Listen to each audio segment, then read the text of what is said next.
नंदी और एक पार्वती जी की सहेली गजमुखी। कहते हैं शंकर भगवान के गण नंदी इतने सुंदर थे, इतने सुंदर थे कि उनको देखकर अप्सराएं भी उनकी ओर आसक्त हो जाती थी। इतने सुंदर, इतने सुंदर। तब बाबा देवादिदेव महादेव की आराधना में नंदी लग गए। शिवजी ने कहा वर मांगो तुमको क्या चाहिए, तो कहा कि मेरा मुख बदल दो, मुझे ये मनुष्य का चेहरा नहीं चाहिए। क्यों? अगर ये चेहरा रहेगा तो लोग मेरी ओर आसक्त होंगे और मैं आपकी भक्ति नहीं छोड़ना चाहता, इसलिए मुझे ये चेहरा हटाकर आप नंदी का चेहरा लगा दीजिए और मुझे आपका शिष्य बना। दूसरे नंबर पर है माता पार्वती जी की सहेली गजमुखी। इतनी सुंदर थी, इतनी सुंदर थी, इतनी सुंदर, जो आज के जमाने में दिन भर इंस्टाग्राम पर और फेसबुक पर और ना जाना कौन कौन से वो सोशल मीडिया पे आप जितनी भी सुंदर सुंदर कहते हो ना, कितनी सुंदर, कितनी सुंदर,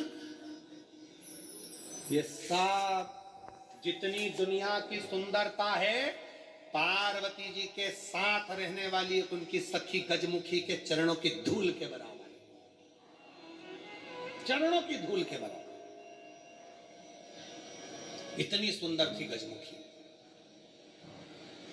एक दिन गजमुखी आई पार्वती जी के पास, गौरा गौरा गौरा। गौरा ने कहा क्या बात है, क्या हो गया? एक वर चाहती हूं तुमसे। क्या वर है? बस मैं चाहती हूं कि जब भी मैं तेरे साथ चलूं पूरी दुनिया की दृष्टि केवल तुझ पर रहे, मुझको कोई ना देखे, ऐसा वर चाहिए। पार्वती जी ने कहा इतनी स्त्री की सुंदरता तो उसके चेहरे से ही होती है और तू ऐसा वर मांग रही? नहीं नहीं नहीं, मुझे मुझे बस तू वर दे दे, ऐसा वर दे दे। पार्वती जी ने कहा तुझे जो अच्छा लगे वो प्राप्त कर ले, मुझे हाथी का मुख लगा दे। हाथी का, ठीक है। गजमुखी हो गई पार्वती जी, बहुत सुंदर। अब एक बार गजमुखी ने नंदी से संवाद कर लिया। बहुत सुंदर प्रसंग है, थोड़ा ध्यान देना। पहली बार स्मरण में आया इसलिए उसको सुनाने का मन कर गया। बहुत सुंदर। गजमुखी ने नंदी से एक बार संवाद कर लिया। दोनों की खींचातानी होने लगी। नंदी कहने लगे भोलेनाथ जी के भार को मैं अपने कंधे पर लेकर चलता हूँ, मेरी पीठ पर शिव और शक्ति दोनों विराजमान होते हैं, मैं उन दोनों को भ्रमण कराते रहता हूँ। देखा मुझ में बल, मैं शिव और शक्ति को अपनी पीठ पर बिठाकर घुमाता रहता हूँ। गजमुखी सुनती रही, सुनती रही। गजमुखी ने कहा रे नंदी, ये तेरा भ्रम है कि तू शिव को उठाकर लेकर जा रहा, ये तेरा भ्रम है कि शंकर भगवान तेरी पीठ पर बैठ कर जा रहे हैं।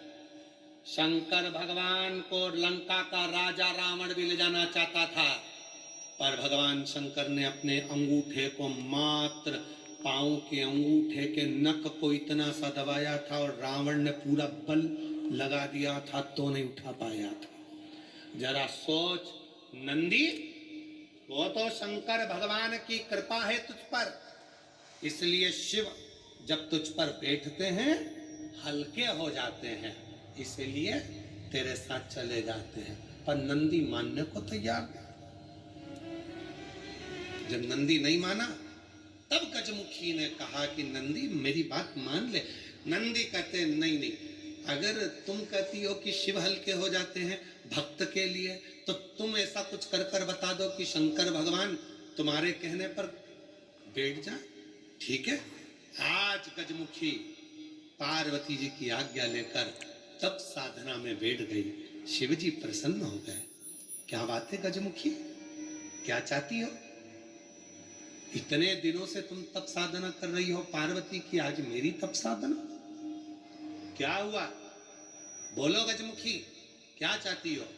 गजमुखी ने एक बेलपत्र का पत्ता दिया और बाबा भोलेनाथ जी से कहा, बाबा मेरा निवेदन है, इस पत्ते को मैं हवा में उड़ाऊंगी, आप उस पत्ते पर क्या बैठ जाओगे? शंकर भगवान बोलने लगे, अकेला बैठूं या पार्वती को भी बिठाऊं? गजमुखी बोली, इतने से पत्ते पर पार्वती भी बैठ जाएगी?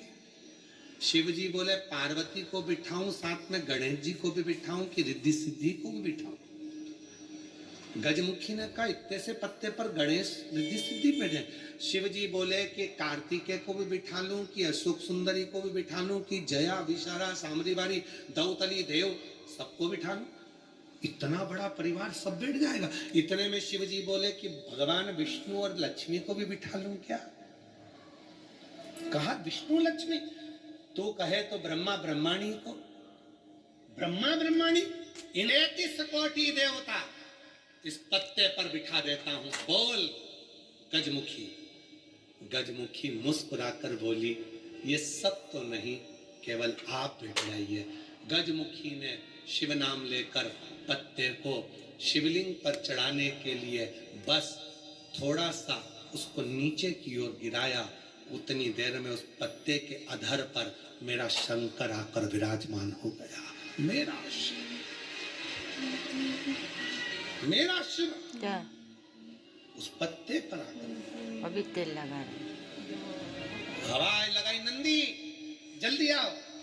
तुम कहते थे मुझ में बल है, मैं शिव को पीठ पर बिठाता हूं। तुमसे ज्यादा बल एक बेलपत्री के पत्ते में है, जो पूरे 33 कोटि देवता को एक पत्ते पर बिठा सकता है। एक बेलपत्र के पत्र में वो बल होता है, एक बेलपत्र के पत्ते में वो बल होता है, पूरे ब्रह्मांड को वो अपने में समेटे रहता है। तब भगवान शिव ने प्रसन्न होकर कहा, सुनो गजमुखी, आज मैं प्रसन्न हुआ, तुम्हें वर देता हूं। जब भी पृथ्वी पर मृत्युलोक में कोई पार्थिव शिवलिंग का पूजन करेगा और पार्थिव मिट्टी का जब कोई शिवलिंग बनाएगा, उस शिवलिंग को केवल थाली पर, पाटे पर या लक्कड़ पर नहीं, मेरा बेलपत्र रखकर जब उस पर कोई शिवलिंग का निर्माण करेगा, जो कामना वो चाहेगा उसकी कामना शिव उसी क्षण पूरा कर देगा, उसी क्षण पूरा। आप में से कितने लोग हैं जो पार्थिव लिंग का निर्माण करते हैं? हाथ उठाओ। करते हो सब? वैसे नहीं करते होगे तो सावन में अपन लोग सब मिलके ही करते हैं। काय में बनाते हो? पात्र में। पात्र के अंदर जब शिवलिंग का निर्माण करते हो तो सबसे पहले नीचे एक बेलपत्र रखते हो? जम के तो बोलो, रखते हो ना? बहुत जरूरी। एक बेलपत्र क्यों? कहते हैं जब हमने शिवलिंग बना लिया, पूजन चालू कर दी, पानी डालना प्रारंभ करा, ये तो मिट्टी है, धीरे धीरे पानी चढ़ते चढ़ते गलने लगती है। जब मिट्टी गलने लगती है, शिवलिंग थोड़ा थोड़ा थोड़ा थोड़ा खंडित होने लगता है। मन में आता है कि हमने शिव जी की पूजन करी, शिवलिंग मिट्टी का था, गल रहा है। शहद चढ़ाने से, दूध चढ़ाने से, जल चढ़ाने से, अभिषेक करने से मिट्टी गलने लगी है, शिवलिंग खंडित होने लगा है। शिव महापुराण की कथा कहती है, पार्थिव लिंग को, मिट्टी के शिवलिंग को जब हम बेलपत्र के ऊपर निर्माण करते हैं, पार्थिव शिवलिंग बनाकर पूजन करते हैं, तो वो मिट्टी का शिवलिंग अगर गल भी जाए, टूट भी जाए, पानी में बह भी जाए, तो याद रखना वो कभी खंडित नहीं माना जाता, वो अखंड ही माना जाता है। जब तक आपकी पूजन चलेगी तब तक वो अखंड ही माना जाएगा, जब तक उसका विसर्जन नहीं होगा। उसकी विसर्जन नहीं होगा तब तक वो अखंड कहलाएगा, अखंड। अब कई लोग कहते हैं गुरुजी वो पानी में हमने रखे वो पानी चढ़ाते ना, वो उसमें छेद हो जाता है, वो पूरा गल जाता। गलने दो ना, बेलपत्री पर है ना, बेलपत्र पर है ना, तो क्या चिंता, अखंड है। अखंड। नहीं पकड़े। कितना सुंदर कहा है शिव महापुराण के अंदर। गजमुखी का चरित्र यदि पढ़ेंगे तो गजमुखी के चरित्र में वर्णन आता है, यदि मन के आनंद के लिए आपको अगर शिव जी पर बेलपत्र चढ़ाना है तो पहले जल चढ़ाएंगे, जल के बाद हम बेलपत्र चढ़ाते हैं। बोलो चढ़ाते कि नहीं चढ़ाते? पर जब कोई व्यक्ति बीमार पड़ गया, रोग से ग्रसित हो गया, बहुत बड़ा उसके साथ में दुख आकर खड़ा हो गया, बहुत बड़ी तकलीफ में वो घिर गया, कोई एक्सीडेंट हो गया, कोई तकलीफ में पड़ गया है, बहुत ज्यादा तकलीफ में आ गया, तो क्या करा जाता है? फिर पहले जल नहीं, पहले चढ़ता है बेलपत्र, उसके बाद चढ़ता है जल। क्यों? बाबा वो बीमार पड़ा है, आप इसको जैसे जल को झेलोगे उस बीमार व्यक्ति को झेल लेना, कुछ होने मत देना शंभू, उसको संभाल लेना। ये क्रिया तुरंत बदल जाए। और फिर निवेदन करूं मेरी बहनों, मेरी जीजियों, जीजाओं, मेरी बेटियों, बेटाओं, मेरे भाई, मेरी बहन, मेरे बुजुर्ग माँ बाप, याद रखना, ये कुबेरेश्वर धाम से चलकर ये शिवपुराण अगर तुम्हारे क्षेत्र में आई है तो तुम्हें कुछ देने के लिए आई है, कुछ लेने के लिए नहीं। कुछ देने के लिए 5 दिन झोली पसार कर उसको नमन कर कर प्रणाम कर कर, दिल से उससे प्रार्थना कर कर, उससे अपने मन की बात कह कर सब कुछ प्राप्त कर सकते। मिलता रहेगा आपको जो कुछ भी,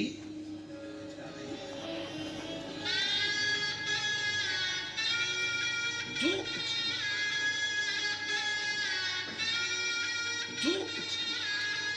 मिलता रहेगा आपको जो कुछ भी। ये उस पर भरोसा, उसकी दृढ़ता, उसका विश्वास आपके भीतर। महाराज गीला करे हो क्या? आप प्रसन्न रहें तो पहले जल चढ़ाएं, बेलपत्र चढ़ाएं। पर यदि घर में तकलीफ है, दुख आ गया, कोई बहुत बड़ी घटना हो गई, घात लग गई, तब उस समय पर जल पहले नहीं, पहले बेलपत्र चढ़ाओ शिव जी पर, फिर जल चढ़ाओ। जब आप बेलपत्र चढ़ाएंगे उसके बाद जल चढ़ाएंगे तो वो बेलपत्र आपके घर में जो तकलीफ है, कोई हॉस्पिटल में पड़ा है, दुखी है, उसको वो झेल लेता है, फिर उसको भटकने नहीं देगा। बाबा उसको ठीक कराकर भेज ही देगा अपने घर की ओर। उसको संभाल ले, संभाल। विश्वास की पूर्णता, भरोसे की पूर्णता शिव कथा कह रही है। भगवान शंकर का पवित्र चरित्र कह रहा है। भगवान गजमुखी ने एक बेलपत्र पर देवाधिदेव महादेव को विराजमान कर दिया। एक बेलपत्र की महत्वता को जो जान जाए उसकी जीवन आनंदित हो जाता है। एक बेलपत्र की महत्वता, बेलपत्र के वृक्ष के नीचे लगाया गया दीप, बेलपत्र के नीचे चढ़ाया गया जल, बेलपत्र के नीचे बैठकर चढ़े हुए जल का अपने ऊपर प्रोक्षण, बेलपत्र के वृक्ष के नीचे ब्राह्मणों का भोज, बेलपत्र के वृक्ष के नीचे बैठकर किसी सौभाग्यवती नारी को खीर का भोग, बेलपत्र के वृक्ष के नीचे बैठकर किया गया भोजन हमें अमृत की तुल्यता प्रदान कर देता, अमृत की तुल्यता दे। इसीलिए कुबेरेश्वर धाम पर आने वाले, सीहोर कुबेर भंडारी के दरवाजे पर आने वाले जितने शिव भक्त होते हैं, जहाँ पीछे की ओर बेलपत्र की वाटिका है, जहाँ पर 11 वहाँ बैठ कर, हाँ ये जरूर है कि अभी कुबेरेश्वर धाम पर थोड़ा काम चल। हर हर महादेव। बाबा देवाधिदेव महादेव के सुंदर शिव महापुराण के इस पवित्र पाठ में आज आप और हम बेलपत्र की महत्वता को जानें। जैसा कि व्यासपीठ से शिव महापुराण में भगवान देवाधिदेव महादेव के बेल वृक्ष की महत्वता कही जाती है, उसी को पाठ के माध्यम से हम समझेंगे। ये सुंदर विदेश्वर संहिता का 22वां नंबर का अध्याय के अंतर्गत आप और हम इस पवित्र पाठ का स्मरण कर रहे हैं। आइए चलते हैं। तीनों लोकों में जितने पुण्य तीर्थ प्रसिद्ध हैं, वे संपूर्ण तीर्थ बिल्व के मूल में लिंग स्वरूप अविनाशी महादेव का पूजन करता है वह निश्चय ही शिव पदों को प्राप्त होता है। जहाँ पूरा जनमानस कहता है कि हम किसी तीर्थ में नहीं जा सकते या कोई साधारण सा व्यक्ति अन्य तीर्थ में नहीं पहुंच सकता, तो शिव महापुराण की विधेश्वर संहिता कहती है, 22वां अध्याय कहता है कि भगवान शंकर के एक बेलपत्र के वृक्ष के नीचे बैठकर यदि हम उसके नीचे भी अगर शिवलिंग की आराधना करते हैं, साधना करते हैं,